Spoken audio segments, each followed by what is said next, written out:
क्या कोई ऐसा राज्य जिसे कभी भारत की सबसे बड़ी चुनौतियों में से एक गिना जाता था, सिर्फ कुछ सालों में देश का ग्रोथ इंजन बन सकता है?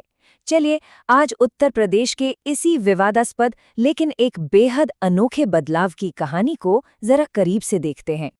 जरा सोचिए, ये लगभग पूरे ब्राजील की आबादी को बदलने जैसा है। जी हाँ, हम इतने बड़े पैमाने की बात कर रहे हैं। जब हम उत्तर प्रदेश की बात करते हैं, 24 करोड़ लोगों का घर, तो कोई इतनी विशाल चीज को बदलता कैसे है? यही वो बड़ा सवाल है जिसका जवाब आज हम ढूंढेंगे। चलिए थोड़ा पीछे चलते हैं, साल 2017 में। उस समय उत्तर प्रदेश को अक्सर भारत की एक बड़ी नाकामी के तौर पर देखा जाता था। ऐसा कोई सामाजिक या आर्थिक पैमाना नहीं था जिसमें ये राज्य पिछड़ न रहा हो। सवाल ये नहीं था कि क्या ये बेहतर हो सकता है, सवाल तो ये था कि क्या ये कभी बदल भी सकता है। दांव पर सिर्फ एक राज्य नहीं बल्कि पूरे भारत का भविष्य लगा था। तो 2017 से पहले की तस्वीर असल में थी कैसी? चलिए सीधे आंकड़ों पर नजर डालते हैं ताकि जमीनी हकीकत को समझा जा सके। ये शब्द समझना बहुत जरूरी है। बीमारू यानी बीमार, ये शब्द उन राज्यों के लिए इस्तेमाल होता था जो आर्थिक और सामाजिक विकास के हर पैमाने पर जूझ रहे थे, और उत्तर प्रदेश वो इस समूह का एक बड़ा नाम था। ये सिर्फ नंबर नहीं है, ये एक डरावने सपने की कहानी कहते हैं। 2016 में उत्तर प्रदेश में जंगल राज था। ये शब्द कानून व्यवस्था के पूरी तरह से ढह जाने के लिए इस्तेमाल होता है। सोचिए, 4,800 से ज्यादा हत्याएं, 13,000 से ज्यादा बलात्कार। अर्थव्यवस्था ठप्पड़ी थी जहां एक आम इंसान की कमाई राष्ट्रीय औसत से आधी थी।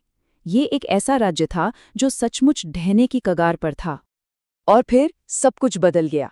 एक नई सरकार आई और उसने एक ऐसा तरीका अपनाया जिसने सबको चौंका दिया। सीधा प्रहार कानून और व्यवस्था की समस्या पर। ये जो बात है ना, ये नई सरकार के काम करने के तरीके का सार है। सोच बिल्कुल सीधी थी।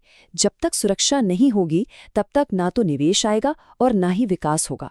सुरक्षा को सिर्फ एक पुलिसिंग का मुद्दा नहीं बल्कि आर्थिक तरक्की की बुनियाद माना गया। 3,500 करोड़ रुपए, ये वो रकम है जिसकी अवैध संपत्ति माफिया से जब्त की गई। ये सिर्फ पुलिसिंग नहीं थी, ये एक आर्थिक जंग थी। और इसी सख्त रवैये ने मुख्यमंत्री को बुलडोजर बाबा का उपनाम दिया, एक ऐसे नेता का प्रतीक जो काम पूरा करने के लिए कड़े कदम उठाने से नहीं हिचकिचाता। और नतीजा वो तो चौंकाने वाला है। डकैती के मामले 2,700 से ज्यादा से घटकर सिर्फ 11 रह गए। ये लगभग 99% की गिरावट है। ये सिर्फ सुधार नहीं है, ये तो एक तरह की क्रांति है। सड़कों पर दोबारा सुरक्षा का माहौल बना। तो जब कानून व्यवस्था पटरी पर आई तो फोकस गया अर्थव्यवस्था पर।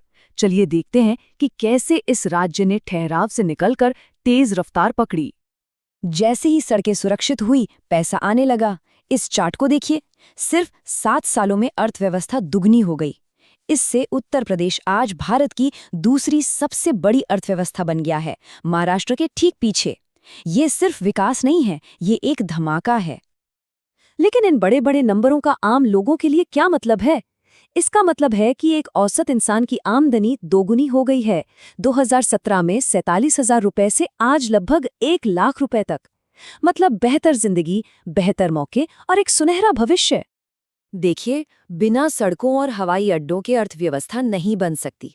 इस आर्थिक उछाल के पीछे इंफ्रास्ट्रक्चर में एक क्रांति है। भारत का सबसे लंबा एक्सप्रेसवे नेटवर्क, एक के बाद एक नए हवाई अड्डे खुल रहे हैं। देश की पहली रैपिड रेल। ये सिर्फ कंक्रीट और स्टील नहीं है, ये विकास की नसें हैं। तो ये सब हुआ कैसे? क्या था वो फॉर्मूला? इस हिस्से में हम उन प्रशासनिक रणनीतियों और नेतृत्व शैली को समझेंगे जिसने इस बदलाव को मुमकिन बनाया। तो इस कामयाबी का राज क्या था? ये एक मल्टी प्रोंग्ड अप्रोच था। सबसे पहले और सबसे जरूरी, सुरक्षा। एक बार जब वो नींव रख दी गई तो उन्होंने प्रशासन में सुधार किया, उसे ज्यादा कुशल और कम भ्रष्ट बनाया। फिर आया इंफ्रास्ट्रक्चर में भारी निवेश। इसके साथ ही कल्याणकारी योजनाओं ने ये पक्का किया कि विकास का फायदा गरीब से गरीब तक पहुंचे। और आखिर में अयोध्या और काशी जैसे प्राचीन शहरों को एक नया जीवन देकर उन्होंने एक फलते फूलते पर्यटन उद्योग की नींव रखी। हालांकि इस कहानी का एक और पहलू भी है। निष्पक्षता के लिए ये बताना भी जरूरी है कि कई मानवाधिकार समूहों ने पुलिस मुठभेड़ों में हुई मौतों पर चिंता जताई है। आलोचकों का तर्क है कि सुरक्षा और नागरिक अधिकारों के बीच संतुलन बनाना एक बहुत बड़ी चुनौती बनी हुई है। तो आगे क्या? अगर अब तक जो हुआ है वो प्रभावशाली लगता है, तो भविष्य की योजनाएं तो और भी ज्यादा महत्वाकांक्षी हैं। लक्ष्य आसमान छूने वाले हैं। 2027 तक $1 ट्रिलियन की अर्थव्यवस्था। अंदाजा लगाने के लिए बता दूं, ये आज पूरे इंडोनेशिया की अर्थव्यवस्था के बराबर है। और यहाँ से ये लक्ष्य और भी बड़े होते जाते हैं।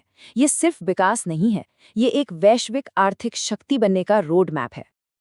और ये सिर्फ पैसे की बात नहीं है, ये सोच में बदलाव की बात है।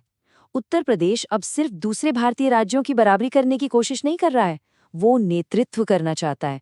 वो न सिर्फ भारत के लिए बल्कि दुनिया भर के विकासशील देशों के लिए एक मिसाल बनना चाहता है, ये दिखाने के लिए कि क्या कुछ मुमकिन है।